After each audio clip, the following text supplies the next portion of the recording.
మొట్టమొదటిసారిగా కడప జిల్లా నుంచి ఇడుగులపాయలో స్వర్గీయ రాజశేఖర రెడ్డి గారికి పూజలు నిర్వహించి అక్కడి నుంచి ప్రచారం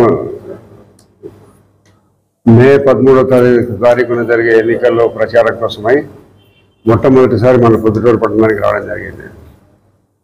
ఆయన టైమింగ్ బాగా లేట్ అయిపోయిన కారణంగా వచ్చిన వాళ్ళందరూ రాలేదని వెళ్ళిపోవడం కూడా జరిగింది. నిన్న ముఖ్యమంత్రి గారి మీటింగు పూర్తిగా ఫెయిల్యూర్ అయిపోయింది. Telugu Desam party, BJP party, Janasena party కూటమి ఏర్పడింది. ఈ కూటమి వాళ్ళందరూ కలిస్తే కానీ నన్ను ఎదురించలేని పరిస్థితుల్లో వాళ్ళందరూ కలయిక అందరూ కూడా పచ్చదనం వాళ్ళందరూ కలుసుకొని వాళ్ళందరూ ఓటన్నారు. నరేంద్ర మోడీ గారిని 5 సంవత్సరాలు నువ్వు నరేంద్ర మోడీ గారిని పొద్దు జనసేన పార్టీని తెలుగుదేశం పార్టీని వాళ్ళు ముగ్గురు కలుస్తున్నారు, నా మీదకి ఏకమయ్యని అంటున్నాడు. నీ దగ్గరికి వచ్చేవాడు ఎవడు ఉన్నాడయా? నువ్వు నా దగ్గరికి రాలేదు, మేము వాళ్ళందరూ భయపడి వాళ్ళందరూ కలుసుకుంటున్నారు. భయంతో కాదు, నీలాంటి ఆర్థిక నేరగాడిని తుదముట్టించి సమాధి చేసే దానికోసం కలుసుకుంటున్నారు. కాబట్టి ఇంకొకటి మాట్లాడినాడు,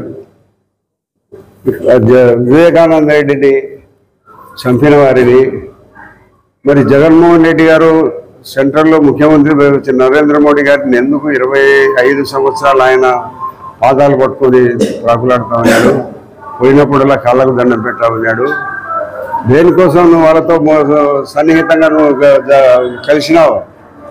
నిరంతరము నీ యొక్క కేసుల కోసము నీ మీద ఉండబడిన సిబిఐ కేసులను ఉన్నప్పుడు నరేంద్ర గారిని, అమిత్ షా గారిని పోయి వాళ్ళ కాళ్ళకు మొక్కి సాష్టాంగ నమస్కారం చేసి వాళ్ళతో కేసులు ఇప్పటి వరకు కూడా 5 సంవత్సరాల నుంచి కూడా ఒక్క కోర్టు కూడా హాజరు కాకుండా నువ్వు వాళ్ళ దగ్గర నుంచి రిమిషన్ తెచ్చుకున్నావు. కేంద్ర ప్రభుత్వము, నరేంద్ర మోడీ, అమిత్ షా గారు నిన్ను దూరం పెట్టినారు. 5 సంవత్సరాల కాలము నీ యొక్క గుణగణాలు, నీ ప్రవర్తన చూసిన తర్వాత ఇతను ఒక ఆర్థిక నేరగాడు, ఒక క్రిమినల్ మైండ్ ఫెలో అనే ఉద్దేశంతో నేను దూరం పెట్టడం జరిగింది వాళ్ళకి. మరి అప్పటికే 14 సంవత్సరాలుగా ముఖ్యమంత్రి చేసిన చంద్రబాబు నాయుడు గారి వల్లనే రాష్ట్రం అభివృద్ధి చెందుతుంది. ఈ రాష్ట్రము జగన్మోహన్ రెడ్డితో అధోగతి పాలైపోతుంది, అప్పుల రాష్ట్రంగా అయిపోయిందని ప్రతి చోట దొరికిన కాడల్లో కూడా అప్పులు తీసుకొని వచ్చి రాష్ట్రాన్ని దోచుకు తింటున్నారనే ఒక మంచి ఆలోచనతో వాళ్ళు నిన్ను దూరం పెట్టారు. మేము కలుసుకున్నాము కాదు, మేమందరం మంచి వాళ్ళం అందరం కలుసుకున్నాం. చంద్రబాబుకు ఫోన్ చేసి కలుసుకుందామని చెప్పినారు వాళ్ళు. నువ్వు ఎందుకంటే రాష్ట్రం అధోగతి పాలైపోతుంది, అప్పుల పాలైపోతుంది, రాష్ట్రంలో పరిపాలన లేదు అనే పరిస్థితికి కేంద్ర ప్రభుత్వము, నరేంద్ర మోడీ గారు, అమిత్ షా గారు వచ్చి ఈ తెలుగుదేశం పార్టీతో మేము పొత్తు పెట్టుకుంటాము, మమ్మల్ని రమ్మని పిలిచింది. అప్పటికే బీజేపీ పార్టీతో పొత్తు ఉండబడిన జనసేన అధ్యక్షుడు పవన్ కళ్యాణ్ గారు మంతనాలు జరిపినారు. మరి ఇక్కడ ఉండబడిన అంత పరిస్థితులు చెప్పిన తర్వాత కేంద్ర ప్రభుత్వం కలిసింది. కాబట్టి ఇది పొద్దుటూరు సంబంధించింది. మా వ్యక్తిగతం ఆయనకేమిటి, ఆయన దేనికోసం చేస్తున్నాడు, జగన్మోహన్ రెడ్డి గారు దేనికోసం చేస్తున్నారు, అవినాష్ రెడ్డి గారు దేనికోసం చేస్తున్నారు, ఆయన జవాబు చెప్పమను. ప్రతి ఒక్కడు స్వప్రయోజనం, నేను ఎమ్మెల్యే కావాలని కోరుకుంటున్నాను, నా వర్గాన్ని నేను కూడగట్టుకొని నాకు సహాయపడే వాళ్ళందరినీ నేను వర్గాన్ని కడుక్కుంటున్నాను. నువ్వు ఆంధ్ర ప్రభాకర్ రెడ్డిని ఎందుకు చేర్చుకున్నావు, శేటుగురెడ్డిని ఎందుకు చేర్చుకున్నావు, దానికి సమాధానం చెప్పమను. ఇది రాజకీయాలలో ఎన్నికల్లో నిలబడే వాళ్ళందరూ చేసే ప్రతి పని.